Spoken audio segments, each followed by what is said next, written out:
She didn't come to testify. She didn't come to protest.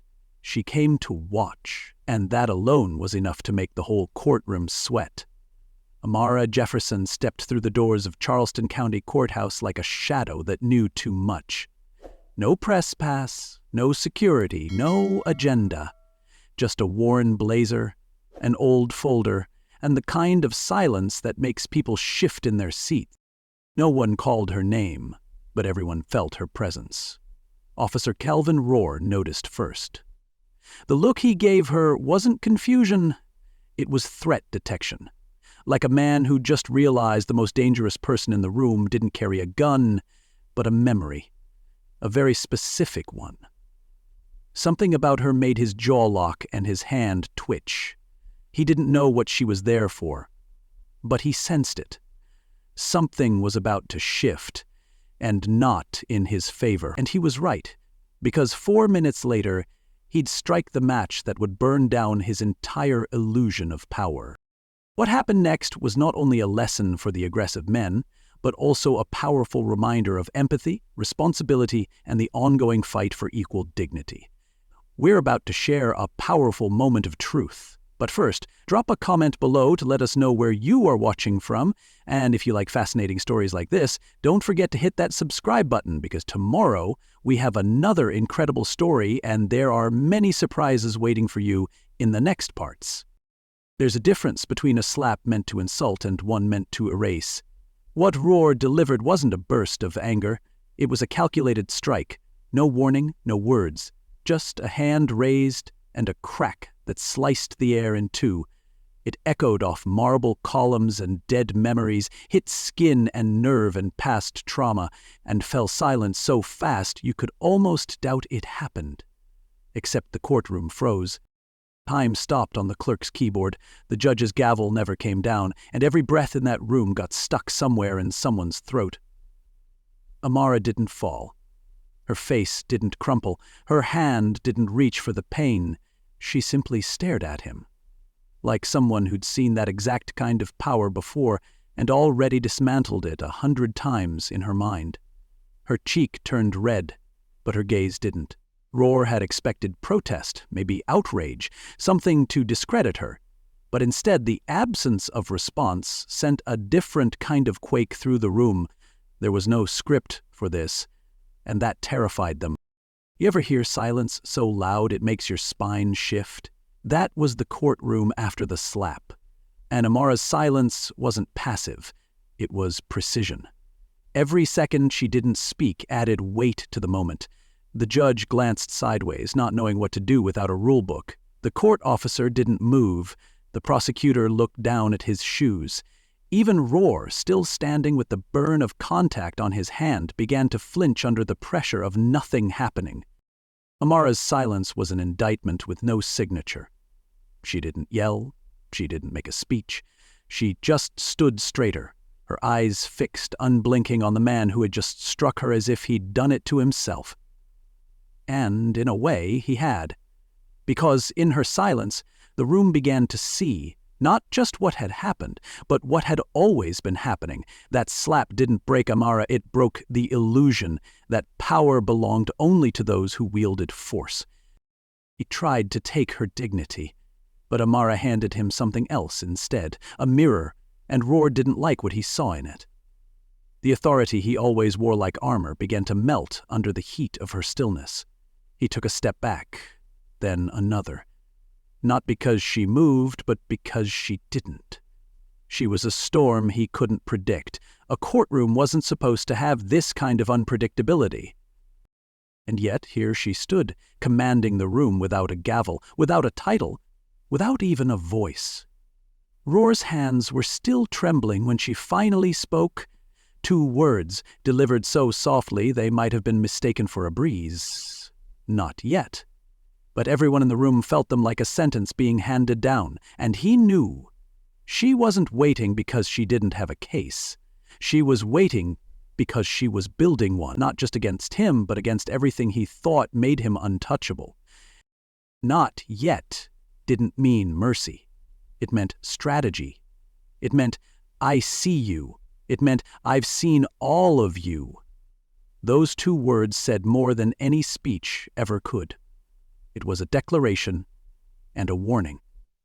The courtroom slowly exhaled, but no one relaxed.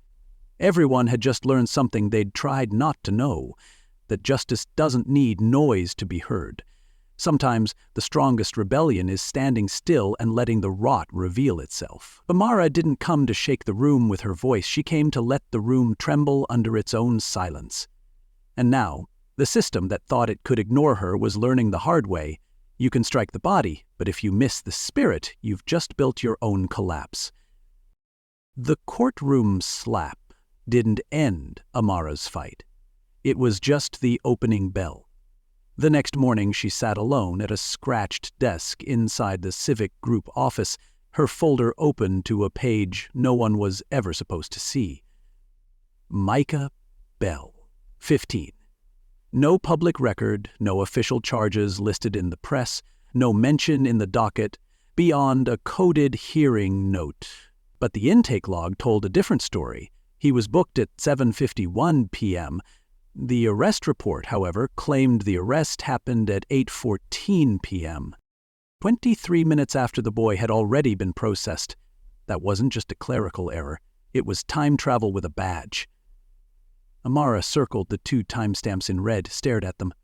If truth is a clock, then this one was lying. And someone had bet no one would check the hands. But Amara wasn't long ago. She'd learned long ago that in corrupt systems, reality is a draft, not a record. And the people in power keep their erasers close.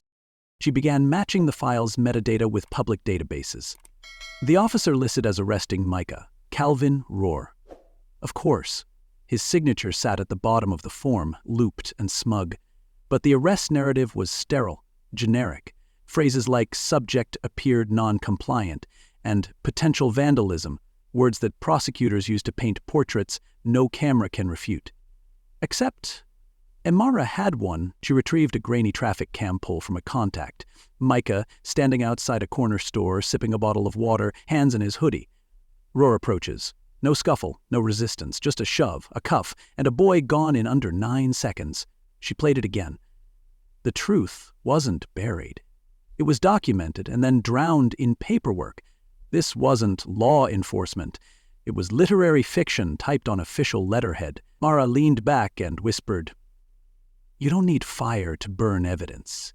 You just need access to Microsoft Word." But as Amara scoured the paper trail around Micah's case, a deeper echo stirred in her. Something older, buried, heavier.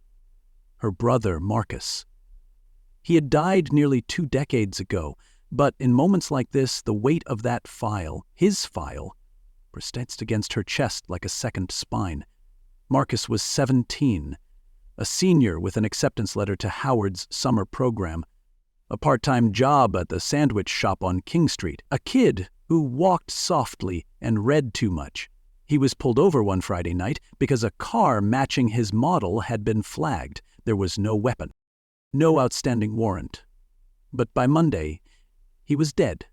The file said, "Injuries sustained during attempted flight." Amara remembered that line more than she remembered his last words, because that was the moment she learned that cause of death didn't need to match the truth, just the department's narrative. "He didn't die in the streets," she would later say. "He was filed away." Marcus's death wasn't just a tragedy. It was an administrative process. Amara had demanded the surveillance footage. The station said the cameras malfunctioned. She filed a complaint. It vanished into procedural black holes. Her mother got a call offering to pay for the funeral. No apology, no accountability, just hush money disguised as sympathy. Amara never forgot it. That moment, staring at her brother's medical report while the city passed resolutions about public safety, was when she stopped being a student of the law and became a surgeon with it. Not cutting to harm, but to expose.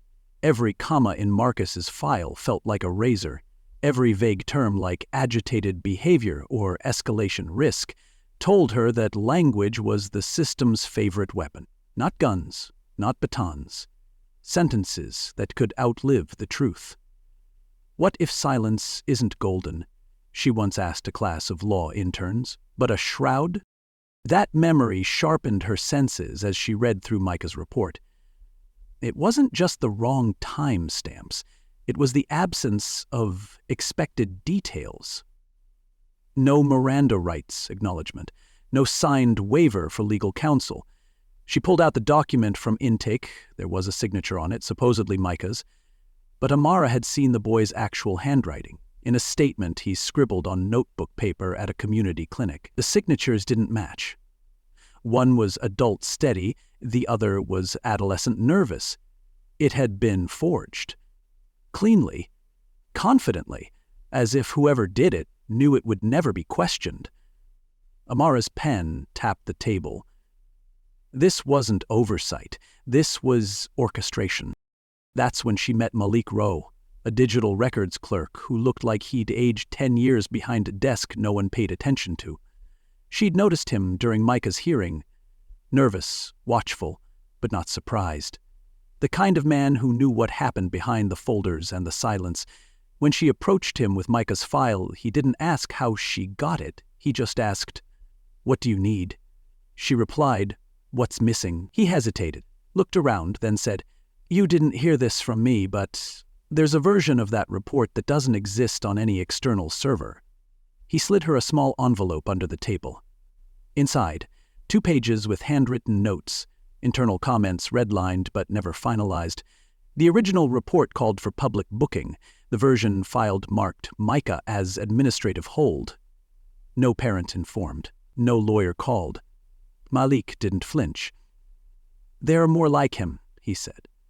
"But no one ever asks." Amara walked out of the building gripping the envelope like it was a relic. She didn't smile. She didn't speak. But in her chest was a rising certainty that the system had finally made a mistake. It left the lights on, and someone with nothing to lose, was watching. "Justice doesn't need a badge," she said quietly to herself. "It needs a flashlight." And now she had just found her first switch. Ghosts don't haunt courthouses. They work there. They wear pressed suits, carry folders too clean to question, and speak in the dry cadence of procedure. They nod at injustice, not because they agree with it, but because they've learned to survive within it. Amara Jefferson stood before a wall in her temporary Charleston office, not haunted by memories but surrounded by patterns that refused to stay quiet. Her wall wasn't art. It was indictment. Red strings looped from photos to case numbers, wrapping around taped intake slips, clipped articles, and yellowed arrest logs. At the center sat the name Micah Bell, surrounded by pins that formed no neat pattern, only a vortex. Every time she added a connection, the air in the room seemed to fume with unfinished sentences. These weren't missing pieces. They were buried ones. She didn't see isolated errors. She saw infrastructure. Intelligent, intentional. And in the middle of that web sat a term scrawled in bold ink across 3 case summaries. Rapid Response Unit. At first glance it sounded benign, something you'd expect during a flood or fire drill, but in these files it appeared like a shadow before a storm. This unit wasn't part of any public documentation. No website, no budget line. Just initials in margins and timestamps on arrests that shared eerie similarities. They showed up fast, filed everything faster, and left no trace but vague language. Suspect, non-compliant, incident resolved, administered. But when Mrtopp traced those entries to locations on a city map, she saw the pattern. And every appearance of the Rapid Response Unit overlapped with what the city classified as redevelopment zones, areas being cleared, allegedly for safety, in preparation for public-purpose public investment projects. Their purpose wasn't response, it was removal. They weren't trained to protect neighborhoods. They were trained to erase the people in the way. From there, the files stacked quickly. 27 names, each one clipped from visibility. Amara laid them out on a long table and started reading, one by one. Youth between the ages of 10 and 17. Mostly black, almost entirely low income. Labeled with vague offenses, aggressive tone, refusal to comply, emotional volatility, the kind of phrases you can't disprove because they aren't facts. Each file was tidy, consistent, stripped of anything personal. No school records, no phone logs, no guardian contacts, just a date, a vague charge, and a stamped status. Internally resolved. She read it like a funeral roll call. No photo, no lawyer, no call, no photo, no lawyer, no call, over and over. Each case repeated like an incantation to make them disappear. And yet, the uniformity of the files made them all the more suspicious. It was as if someone had created a template, a digital grave. These weren't chaotic records of unpredictable human events. They were machine-stamped, filed like product manuals. Comparison wasn't just inevitable, it was haunting. Amara whispered to herself, "These aren't records. They're formatted graves." Neat, uniform, undisturbed, but there was something more chilling than the language, the fact that no one had ever asked about them. They weren't sealed behind national security. They were buried beneath convenience in a system that counted on no one asking why a 13-year-old boy could vanish from school and reappear with a charge no one ever challenged. The system didn't silence people by force, it did so by habit, by bureaucracy that only needed indifference to function. But silence has limits, and somewhere beyond that line stood the kids who refused to let their lives be footnotes. It began with Troy Bennett, now 19, who had once been locked in a police substation for 16 hours under suspicion of vandalism. No charges, no lawyer, just a note on his file, questioned and released. Youth demonstrated signs of agitation. When Amara found him, he lived in a small apartment behind a shuttered gas station. He didn't open the door right away, but when he did, he didn't ask why she was there. He said, "You found the file, didn't you?" She nodded. "They called me a threat because I asked why they stopped me," he said. "I was 14. My only crime was refusing to stay quiet." That was the first testimony. Then came Kendra Moss, detained at 11. Her file read, "Interfered during police operation, held for psychological evaluation." In truth, she'd only stood crying beside her mother while officers evicted them without a court order. The officer in charge was listed as ROR. Kendra never spoke to the media, but when Amara visited her in her grandmother's apartment, Kendra handed her a notebook. "I wrote it down so I wouldn't forget," she said. Every line in that notebook was a map of feelings too big to fit in official language. Fear, confusion, betrayal. She ended her first entry with, "I didn't know I had the right to cry." Amara read it twice. Then, a third time. "This," she said quietly, "is more honest than any affidavit." More followed. 7. Then 10. Stories told not through press releases, but through ink-stained pages. One boy mailed his statement anonymously, written on ruled paper in block letters. Another sent a voice memo. These were not political statements. These were confessions of survival. Amara didn't edit them. She didn't polish the words. Every run-on sentence, every misspelling, every scratched-out word remained. Because every sentence was a brick in the wall that truth was building, a wall the system could no longer ignore. And when Amara began collecting the files into a single folder, she didn't title it Cases. She wrote one word on the front in red marker: Presence. Because that's what the system tried to steal. Not just freedom, but existence. These kids weren't rebels. They were record keepers, forced to write themselves back into history because no one else would. Their testimonies weren't loud, but they didn't need to be. Quiet resistance is still resistance, and the more they wrote, the more the system's silence began to sound like guilt, the kind that can't be denied, only exposed. The more Amara read, the more the files began to sound the same, not in detail but in design. Each report followed a rhythm. Each narrative repeated familiar turns of phrase. Subject appeared uncooperative. No additional witnesses located. Interaction resolved without incident. They were not records of what happened. They were hymns to a system's right to be unaccountable. Amara laid 6 reports side by side on her table, all from different years, different children, different zip codes, and yet every paragraph hit the same beat. The structure was so consistent it could have been software generated. Then she found it. At the bottom of one digital case file, Template 3, Nonviolent Incident Handling, Sensitive. Her stomach sank. These weren't reports, they were scripts, written not to document truth but to produce an outcome. No matter the child, no matter the event, the story ended the same way. Controlled, stripped of pain, immune to question. "This isn't documentation," she muttered. "It's surgery with a dull scalpel on living memory." The real cruelty wasn't in what was written, it was in what was left out. There were no emotional descriptions, no family phone numbers called, no admission of fear from the children detained, just clean grammar and cold logic.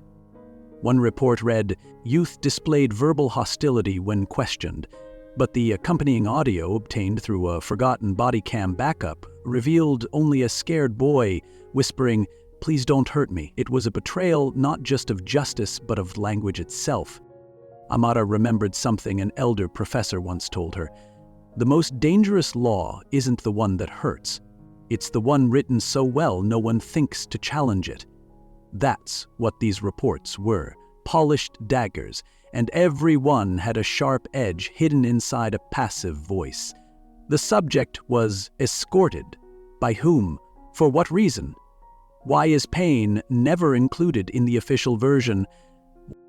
Amara began decoding the system's vocabulary the way archaeologists decode extinct languages.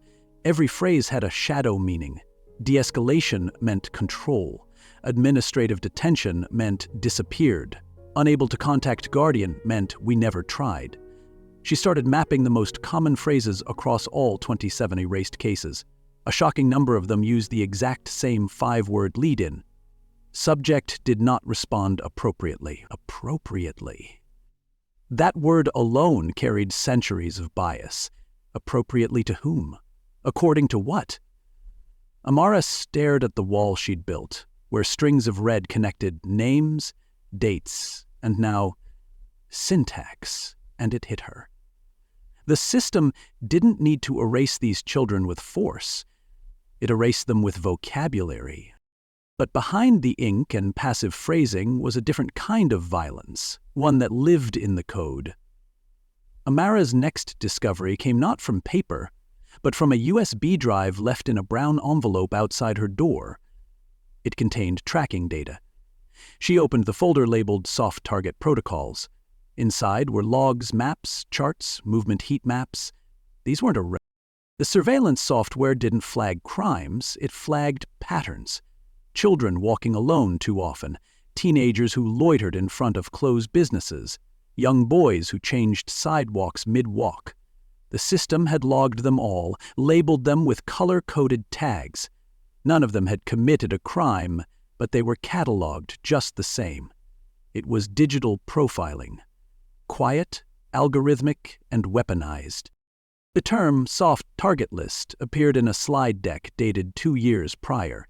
Funded under the Community Security and Safety Pilot Program, the language was soft, too. Behavioral observation, proactive location review, risk flag clusters. Amara read the memo and felt a chill crawl down her neck. This wasn't surveillance in the name of justice.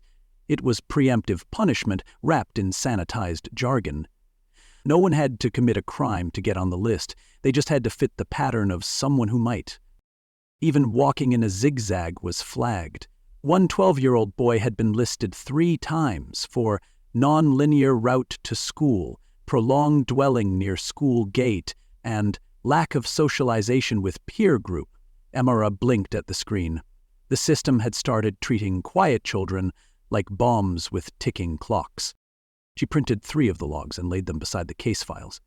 In every instance where a child had been detained for questioning, their name had already appeared on the soft target logs. The arrests didn't respond to crime. They responded to data. And data, she realized, doesn't see children. It sees variables.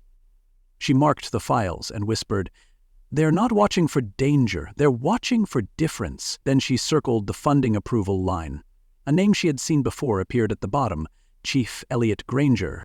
He didn't scream orders, he whispered procedures. That's how Elliot Granger operated. For years he had been the face of calm administration in Charleston, the quiet fixer, the man who kept controversy off the front page and data requests from getting too specific. His name didn't show up in arrest logs, but it appeared on every funding memo, every surveillance contract, every administrative expansion of the Rapid Response Unit. Granger never showed his hand, but he always knew where every card was played. He was the firewall the system built when it wanted things to go away without being deleted. "You don't need to break the law," Amara said. "You just need to write it in your favor." Granger's influence bled into every layer. He had final sign-off on budgets. He approved communication templates to the press. He assigned legal liaisons who advised city officials on how to avoid triggering external review.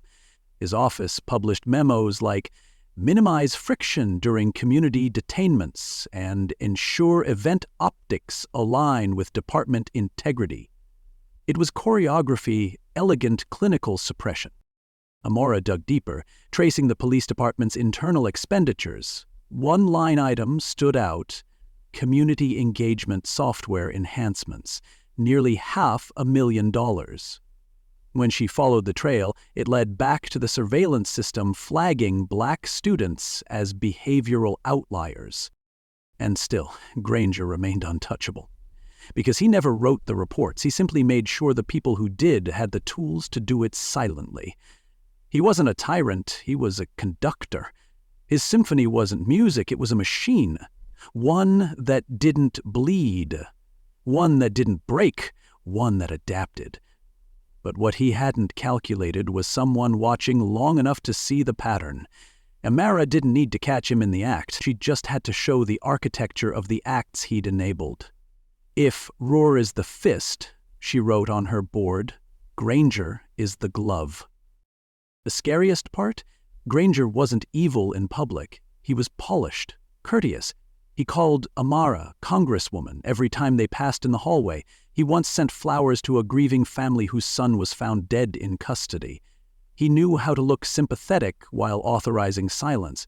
That's why people didn't question him, because he never looked angry. He looked busy. He never defended Roar publicly. He didn't have to.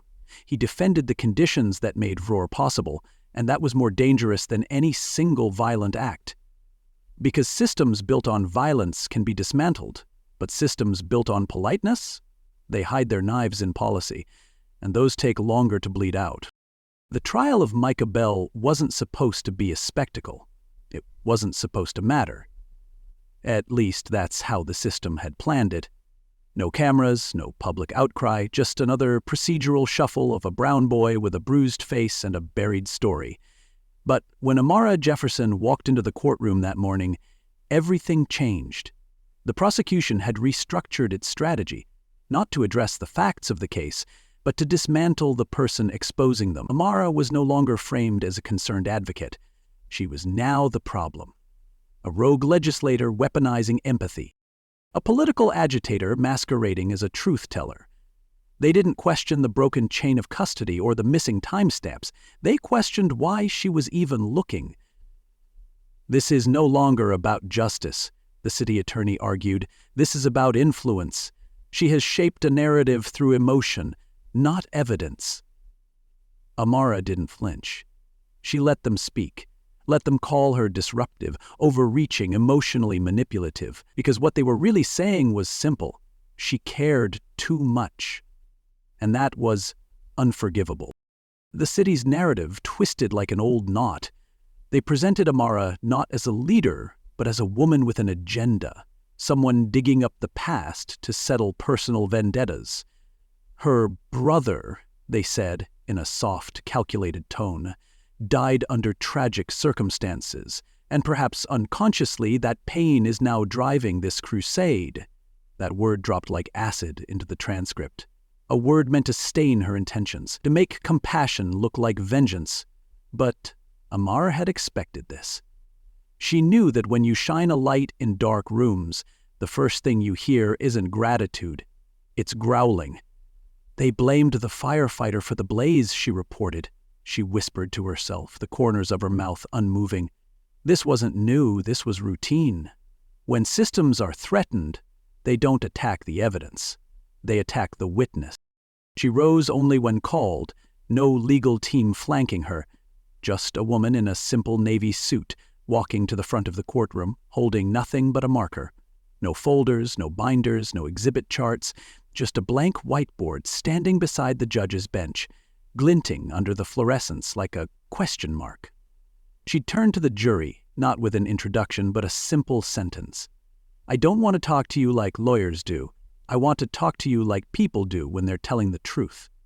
Then she uncapped the marker and wrote 7 words across the whiteboard in slow, deliberate strokes.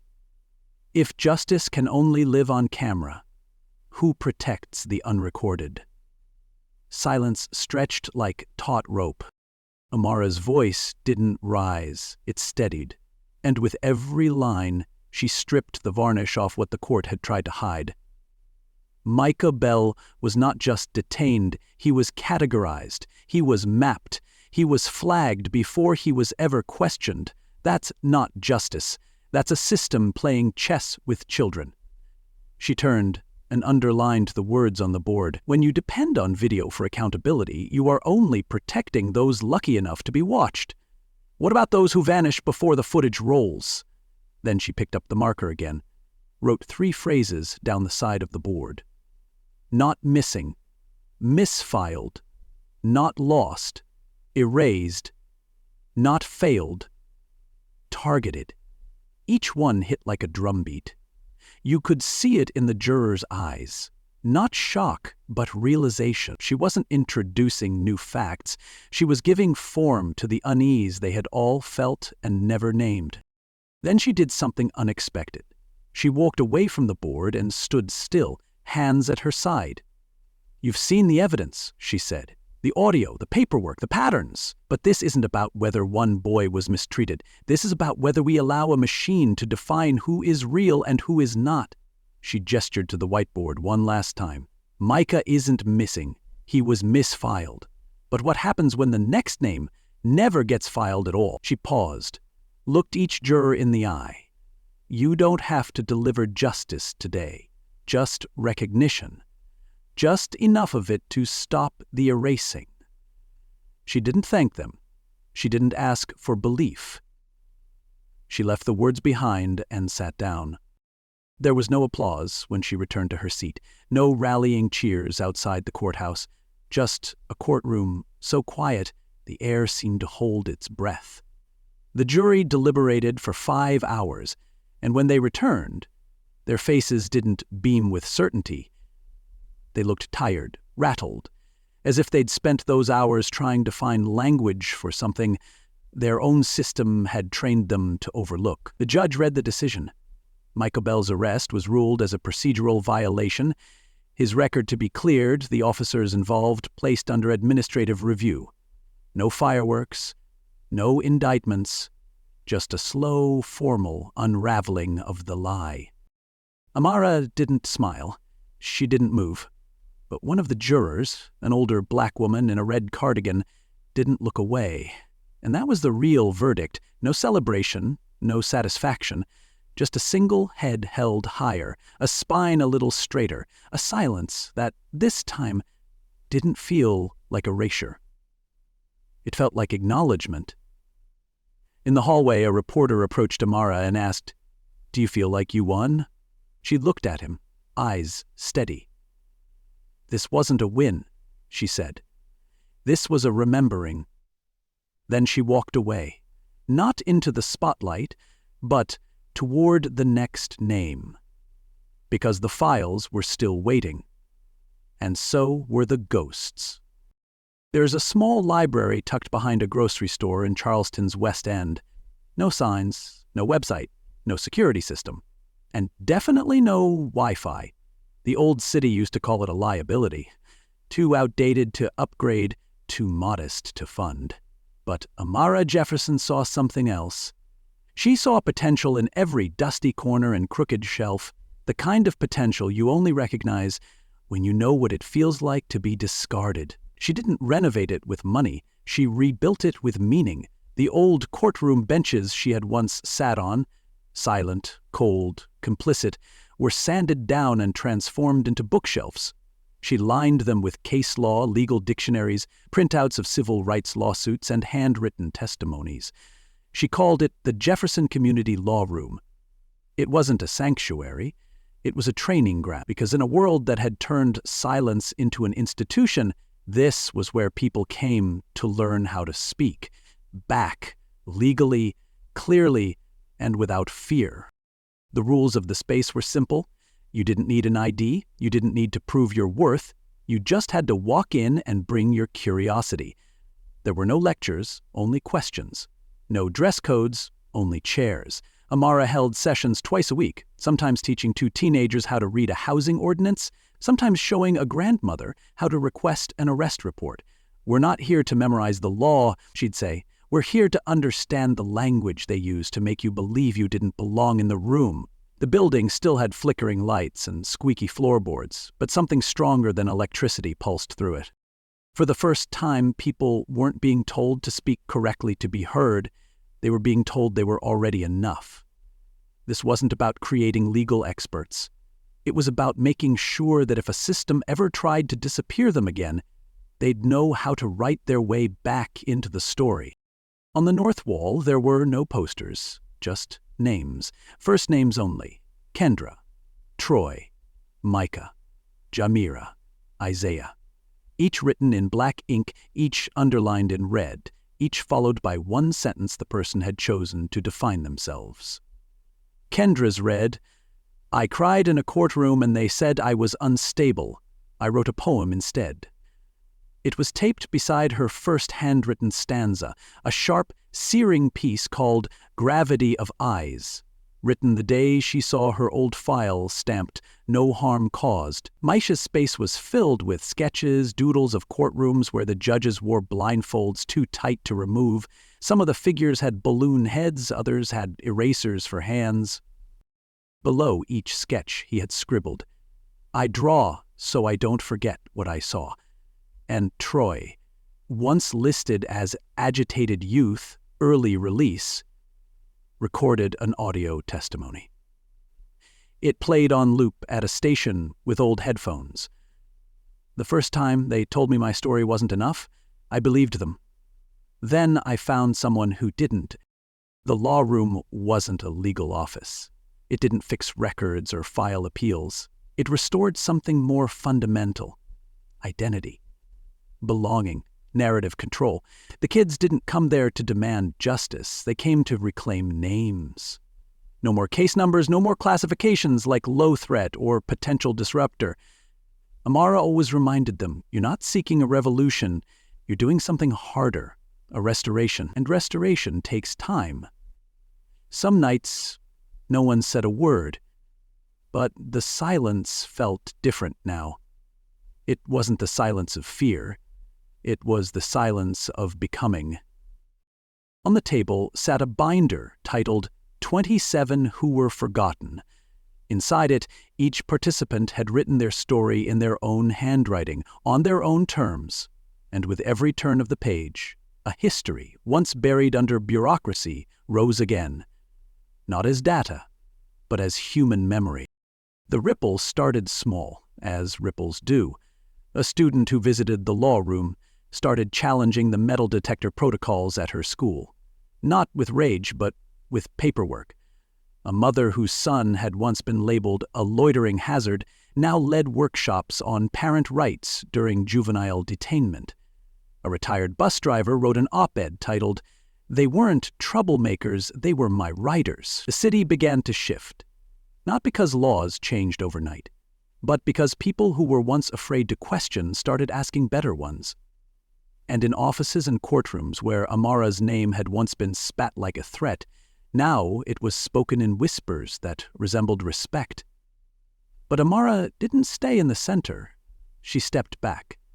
slowly, purposefully. She didn't announce a new role, didn't run for higher office. She didn't need to. The power had already been redistributed. And they asked her once why she chose to teach instead of lead. She said, "Because I've already led. Now it's time to make sure the next time someone raises a hand against the truth, the room doesn't go silent." She didn't teach them to fight. She taught them to stand still until the system had to blink. That's how she always described it. Justice not as a sprint, but as the act of holding ground until truth grows leg.